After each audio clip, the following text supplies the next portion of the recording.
Restoration Theology number 13, Historical Theology and Doctrinal Precedents. So far, we've looked at biblical theology and progressive revelation, systematic theology and biblical coherence, analytic theology and logical evaluation. Now today we tackle historical theology and doctrinal precedents.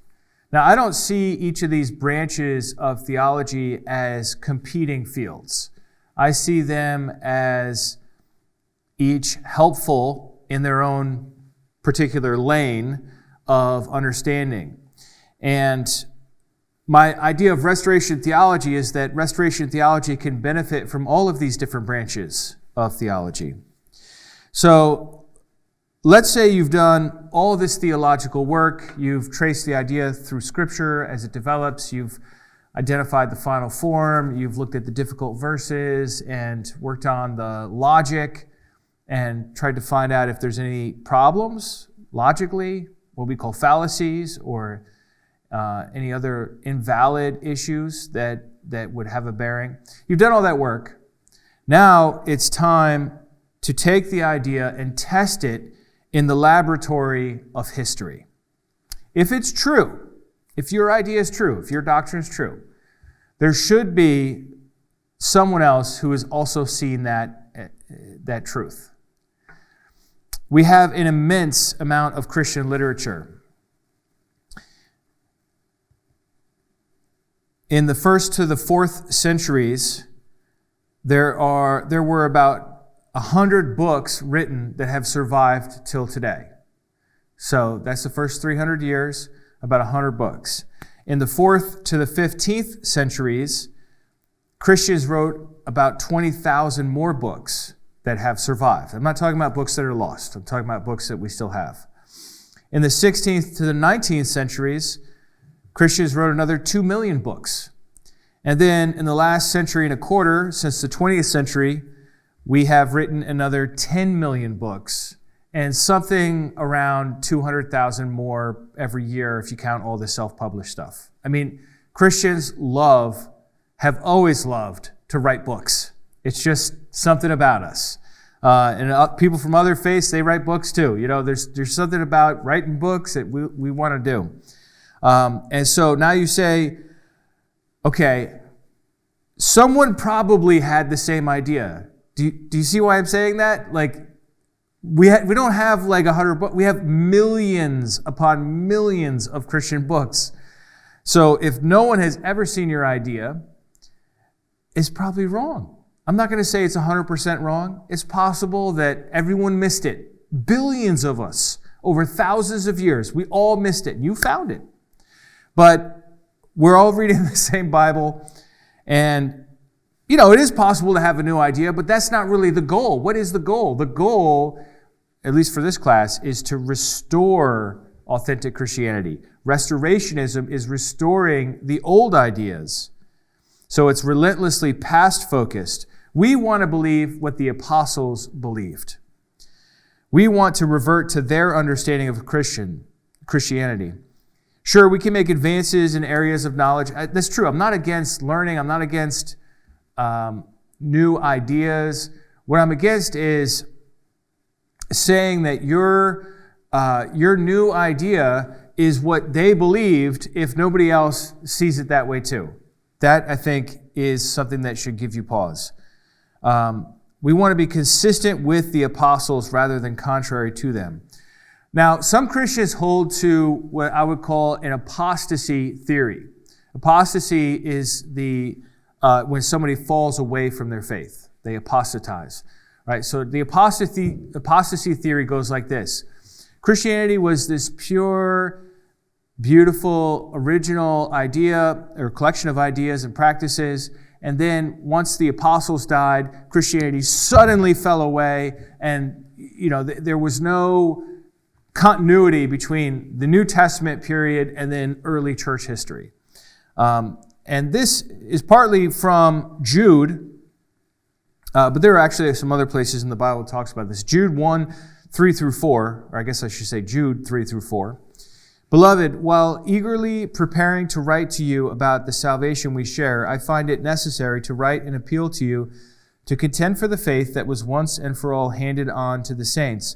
For certain intruders have stolen in among you people who were designated for this condemnation as ungodly. And it goes on from there. It talks about how they pervert the grace of our God into debauchery. So we know there were deceivers. Jesus talks about deceivers and those who were going to falsely claim to be the Christ. Peter talks about it. Paul talks about it. There's quite a few warnings about heretics and deceivers and sinners and tricksters that are doing whatever their motives are not pure motives. Okay, but that doesn't mean, so that's true. Okay, I'm going to grant that. There were corruptions even in the first century, even in the New Testament period. So I'm going to grant that, but that doesn't mean that every single Christian fell away the moment Paul the Apostle died. That's just not factually, historically true. What the actual data shows, because like I said, we got 100 books from the first 300 years. So we have a lot of books. What the data actually shows is the church slowly evolving over centuries towards what we call today the Roman Catholic Church or the Eastern Orthodox Church. That's what we see in that first few centuries. A slow, steady evolution towards those denominations, if I could call them that. Because it was such a slow process, we can find lots of early Christians who preserve a pre-Catholic or a pre-Orthodox understanding of this or that topic. And figuring all this out is what we call historical theology. All right, so let's define historical theology. Greg Allison, in his book, Historical Theology, said, historical theology is the study of the interpretation of Scripture and the formulation of doctrine by the church of the past. It's a good, simple definition of what historical theology is. We're tracing the development of ideas after the Bible is done and going forward. So we have to make a clear distinction here between church history and historical theology. Church history is actually much bigger. Church history deals with events and people, like anything any Christian has ever done is part of church history, including what happened 5 minutes ago, right? So technically anything would fit in there. Historical theology is more limited to ideas and literature. So whereas church history will tell you about, this movement or this person and what they did, historical theology is just interested in doctrines and practices, just the ideas and how they're lived out and how that develops over time. For the first 1,500 years of Christianity, people didn't really care much about historical theology. I mean, I'm sure there were probably some, but I don't know who they were. And we just don't have much about that. The people generally assume that what the church, including the Pope, was teaching, it had always taught. That's what the church claimed. The church claimed this is our tradition. It goes back. If you ask the Roman Catholic Pope to this day, he will say, I am sitting in the seat of Peter. He'll say, I could trace all the predecessors of this position back to the original apostle that Jesus laid his hands on and said, I will build my church upon this rock. So that's even still to this day the claim, also of the Eastern Orthodox Church, which is, I would think both of them have got to feel that's a little awkward. That the Roman Catholic Church and the Eastern Orthodox Church are both saying, no, we are the true church. We've been here the whole time. We haven't changed anything. Because they don't agree on everything. Anyhow, people generally just assume that what the church was teaching it had always taught. Vincent of Lerins in the year 434 said the following. He said, moreover, in the Catholic Church itself, all possible care must be taken that we hold that faith which has been believed everywhere, always, by all. This is called the Vincentian Canon. It's the idea that the church has always taught these things. It teaches them everywhere. That's what the word Catholic means. It means universal. And so even as early as 434, Christians are starting to talk this way. Now, here's what's interesting. If you wind back the clock, not even 100 years, you find lots of disagreement in the church on lots of important key doctrines. In his own time, the church was still developing new doctrines.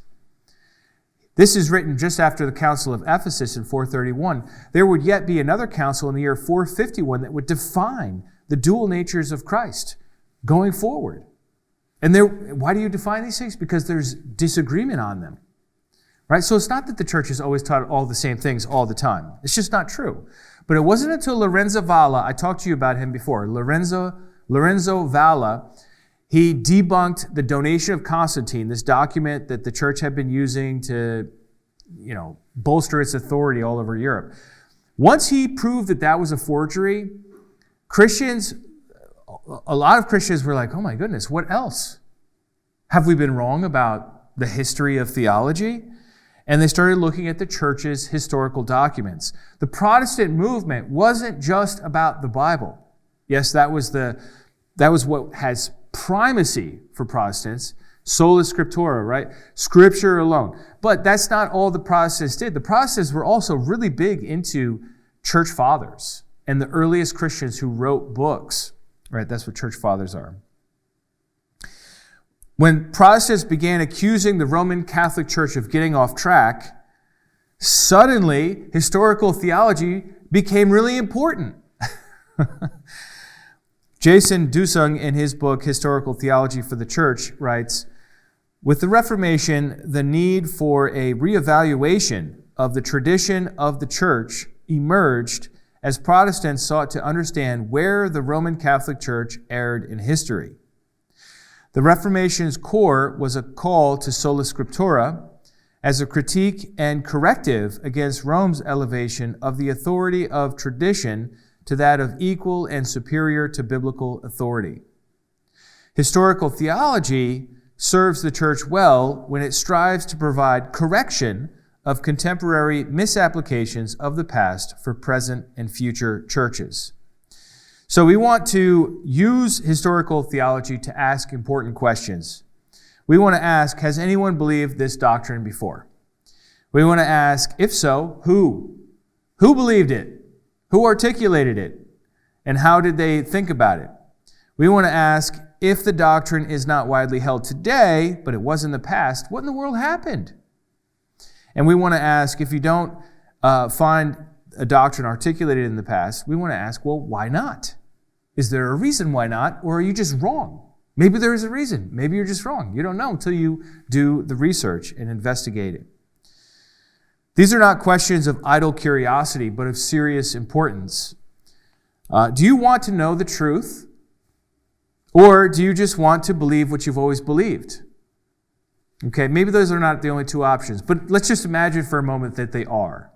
Let's just imagine that on one side you have what you've always believed and you're comfortable with it and you love it and it just gives you so much comfort at night when you don't have any doubts or concerns. It's just, tradition. I love tradition. It's like a soft teddy bear. And then over here you have the truth. And the truth maybe it's the same, but maybe it's different.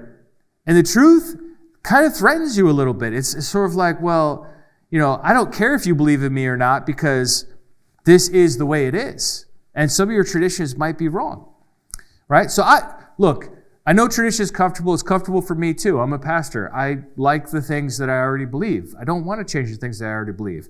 But I want the truth. Jesus once said, you will know the truth and the truth will set you free. I believe freedom comes from the truth. I want the truth. Alistair McGrath wrote the following in his essay in the book, Doing Theology for the People of God. He said, to protest that we have never believed this before is not necessarily to deny the correctness of the teaching in question, but it is to raise a fundamental question. Why have Christians not believed this before? And on further investigation, it usually turns out that there are often very good reasons for not accepting that belief. Historical theology helps us see where the church has gotten off track. Consider an example with me. I want to make this concrete and specific so you see how this works. Greg Allison has this great little test case. This is what he says in his book, Historical Theology. He writes, for example, the early church's doctrine of human nature was formulated in a context affected by Platonic thinking. Platonic thinking is the thinking of the Greek philosopher Plato. Okay, so we're not talking about just non-romantic friendships here. Okay, we're talking about Plato's thinking, not Platonic in the other sense. This philosophy exalted the human spirit while it denigrated the human body. The former aspect is inherently good, asserted Platonism, while the latter aspect is inherently evil. Tragically, a significant part of the early church was negatively influenced by this disregard for and even contempt of the body. As a result, Christians placed much of the blame for their sinfulness on the fact of human embodiment, insisted that even sexual intercourse between a husband and wife is tinged with sinful lust, and engaged in ruthless asceticism. What is asceticism? Well, it's denying themselves the good physical gifts of God, such as food, drink, and sleep. Understanding that the Platonic context and its influence on the early church's theology helps Christians today reformulate the doctrine of humanity so as to avoid the negative impact of that philosophy. All right, these ideas, let me just give you a little timeline because I've looked into this subject. It's a subject that if you read early church history, you're just going to see it. And as 21st century Westerners, it just like jumps off the page at you. And you're like, why are we talking about not sleeping in a bed and sleeping on the floor as being a good thing? Like, I've slept on the floor. It's terrible. Why are we bragging about that? Or why are we talking about virgins and virginity and saying, like Jerome of, eventually of Jerusalem, Jerome would say, I take the rose from the thorns. He takes he knows that humans have to have sexual relations to produce other humans that are virgins. And he's like, I take the rose from the thorns. The virgin is the rose, and the sexual act that produced the virgin is the thorns. Why are we talking like that? That's not in my Bible. Is that in your Bible? I don't see it there. So what's going on? Let's do a little timeline. Asceticism timeline. All right. Once again, asceticism is training yourself to deny all pleasure because you think pleasure itself is bad. So first up, these ideas began entering Christianity as early as the first century. Paul confronted them in Colossians 2:21 and 1 Timothy 4:3.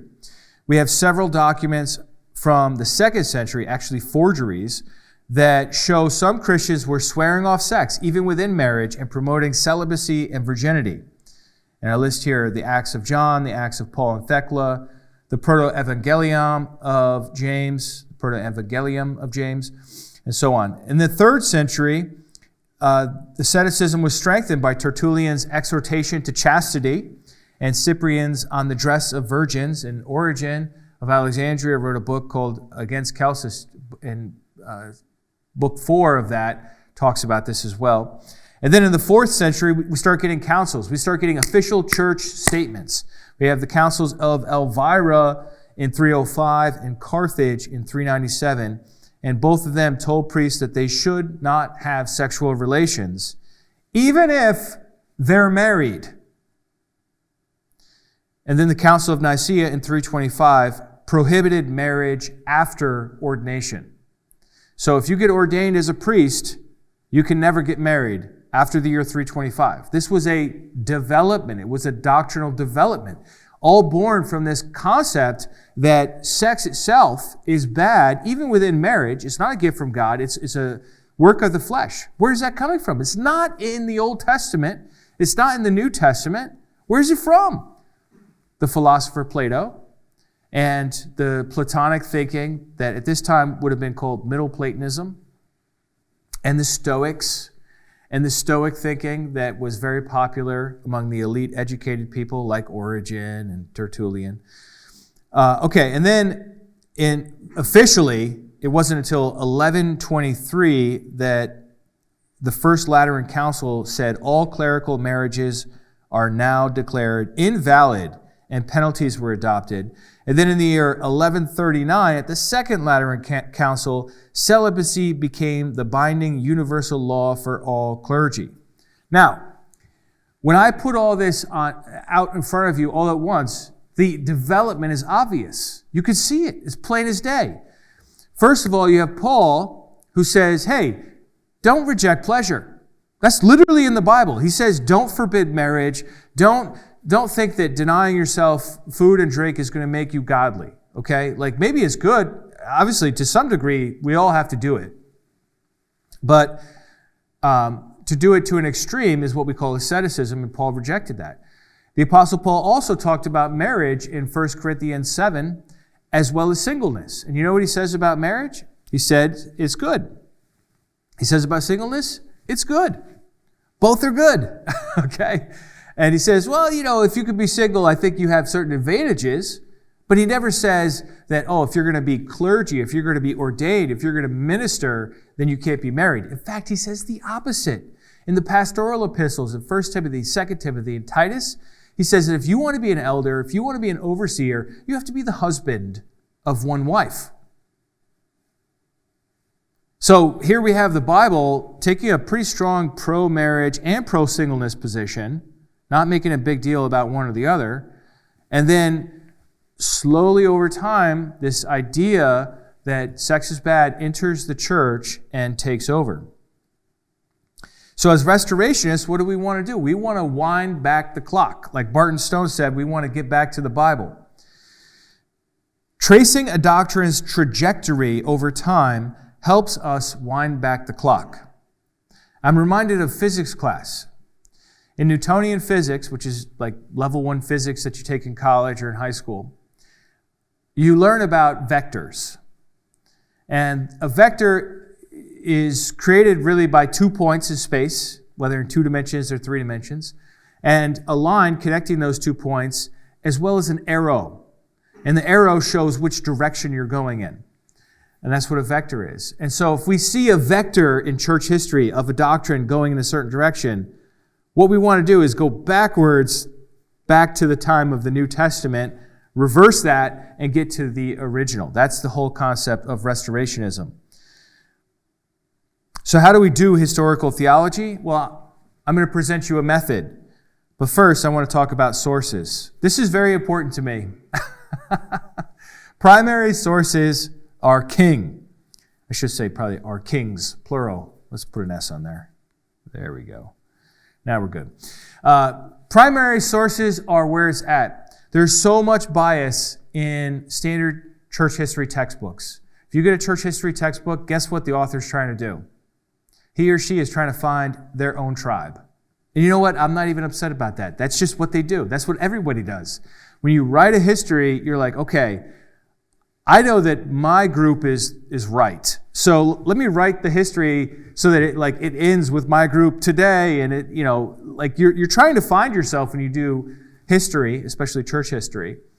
But the problem with that is a lot of times people will go to these textbooks or they'll go to other secondary sources, sources that are just like telling you the story of history. And there are no actual citations. And instead of actually quoting the early Christians, they summarize what the early Christians said. And if they do quote the early Christians, they don't give a proper reference. So you cannot check it. It drives me nuts. Anyhow, the internet is filled with partial and inaccurate quotes of early Christian authors, and so are the textbooks. And this really is compounded with AI, because copyright laws, the makers of AI, they're still trying to figure out how do we deal with copyright laws. Books are copyrighted. So a lot of times the AI, I'll ask it, okay, summarize for me what this book says. And the AI will come back and it will do a web search, and it'll search websites that talk about that book, and then tell me what those websites say that book is.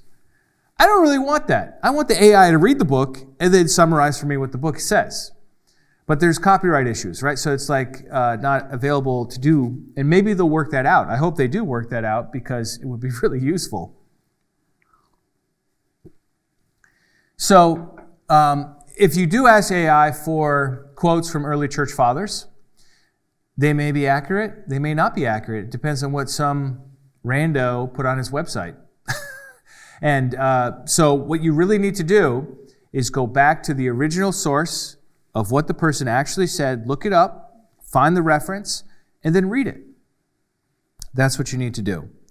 Now, thankfully, a good majority of the early Christian stuff is in the public domain now. So it shouldn't be a copyright restriction, and yet a lot of the efforts I've had are kind of limited with AI right now. I hope that will get better. But when you go look up the original quote, read the context, read around it a little bit. We'll come back to this in a few minutes. Now, in Restoration theology, you know what we really care about? That first 300 years. That's that early period. That's what we care about the most. I mean, all of church history is helpful in some ways. It really helps you understand the way the world is now. But when it comes to recovering the original beliefs of the church, what we really want to do is look at that earliest period. Now, I mentioned earlier about the sheer volumes of Christian books written. I think I got up to 12,200,000 or something. I don't know. It was a lot. Well, guess what? If we go only to that first period, there's only about 100 books. That's doable. That's reasonable. You can work with that, right? And a lot of these books are short. They're not like what we would call a book. Some of them are like full-size paperbacks, but then some of them are very short. And so you want to get to a collection of books known as the Ante-Nicene Fathers, or A&F. It's a collection of 10 volumes, and within it, it contains about 70+% of all the books written that have survived in the first 3 centuries, up to the year 325. And now there are some other books that are not in this collection for a variety of reasons. I'm not going to get into that, but they will usually have standalone volumes that you can buy. Okay? Now, how do you get access to the early Christian writings here? Well, you can buy an encyclopedia set. You know, they're not really an encyclopedia, but they look like encyclopedias. You can buy the 10-volume set. I checked just yesterday or the day before. It was selling online for $900 because it's out of print. Should not be that expensive, okay? But it's out of print currently, so $900, which is a little steep. But here's the thing: these books are all translated in the 1800s, late 1800s. So they're all in the public domain. So they're all freely available online on multiple websites. Okay, and it's not even illegal to read them that way. It's in the public domain. It's fine. So what I would recommend you do is go to a website, and it's called CCEL. I'll just write it down here, ccel.org, if you can read my terrible handwriting. That's a great website. It has all the early church fathers in it. It's been up since the 1990s, and it's totally reliable. You can download them as PDFs. You can read them online. You can download them as ebooks. Whatever. It stands for Christian Classics Ethereal Library. And it's got lots of church history stuff, but they have a special section for the early church fathers.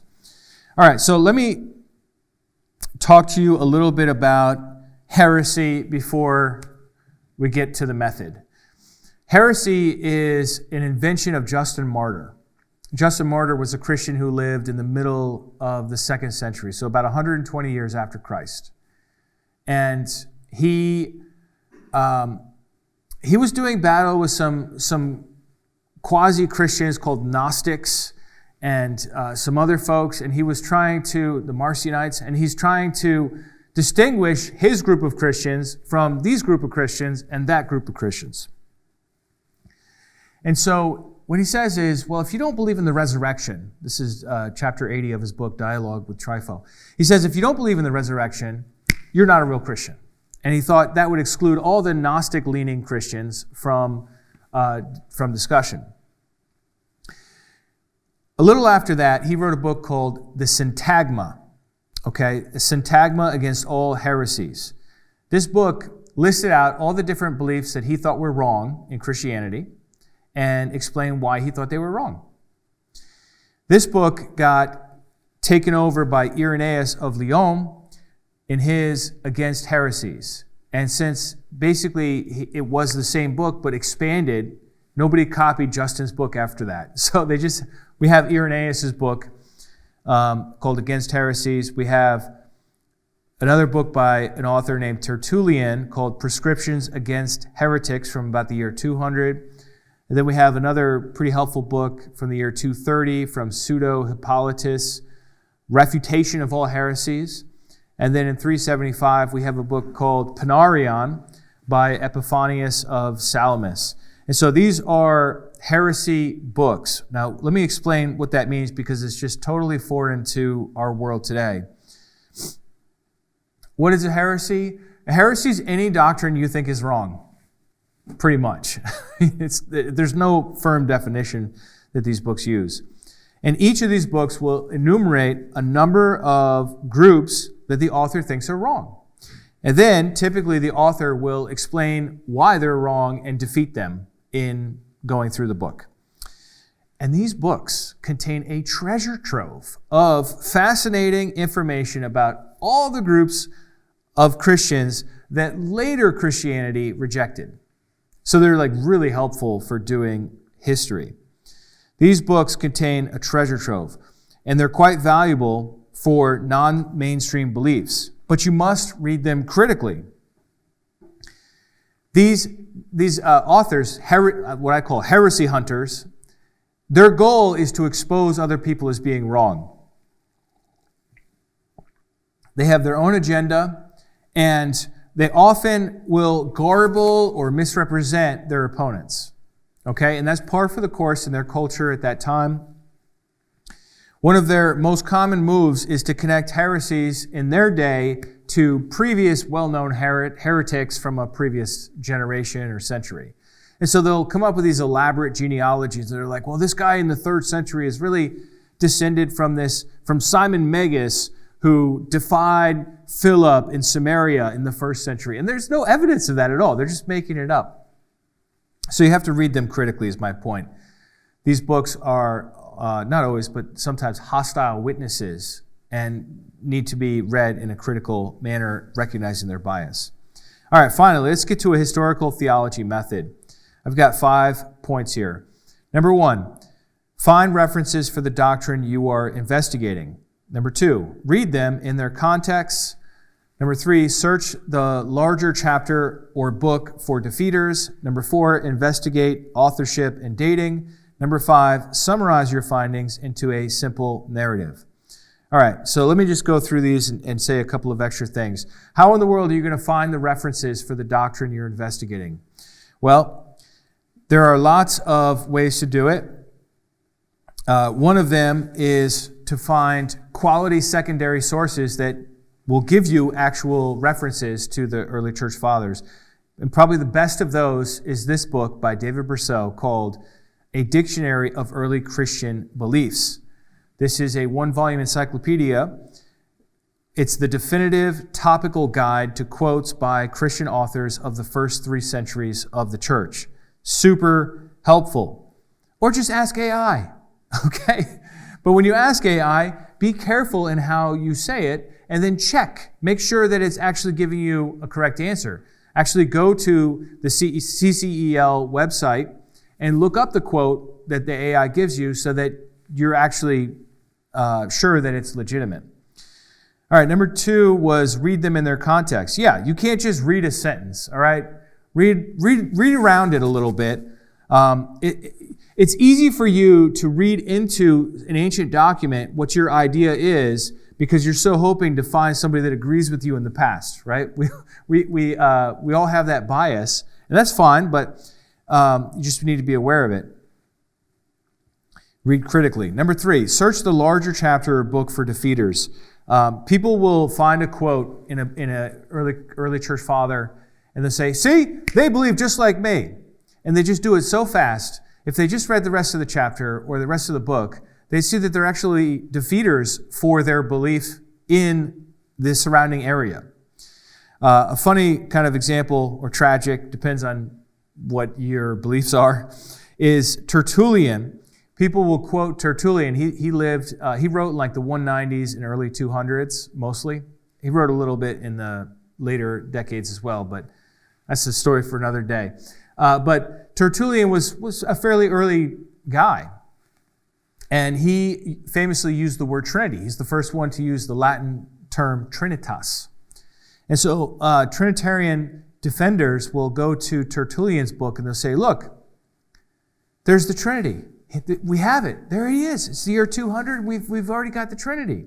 Don't tell me the Trinity came along later. Don't tell me it came in the 4th century after Constantine. It's already there with Tertullian. So you can see how they're using Tertullian to make their case. And it is true. Tertullian, in the 2nd chapter of his book, Praxeus, he does use the word Trinity, Trinitas in Latin. But if you read the rest of his book, called Praxeus, you'll also see that he said that the Father was greater in substance than the Son in chapter 9, and that he said that God's utterance was the nativity and beginning of the Word, implying the Son was not eternal in chapter 7. And he also in chapter 3 said that many in his church think of the Father as the one God and accuse him, Tertullian, of worshiping 3 gods, which shows his idea of threeness was a novelty. Right? So the same book actually proves that he wasn't a Trinitarian, because all Trinitarians believe, by definition, that the Father, Son, and the Holy Spirit all have the same nature or substance or essence or being, whatever word you want to use there.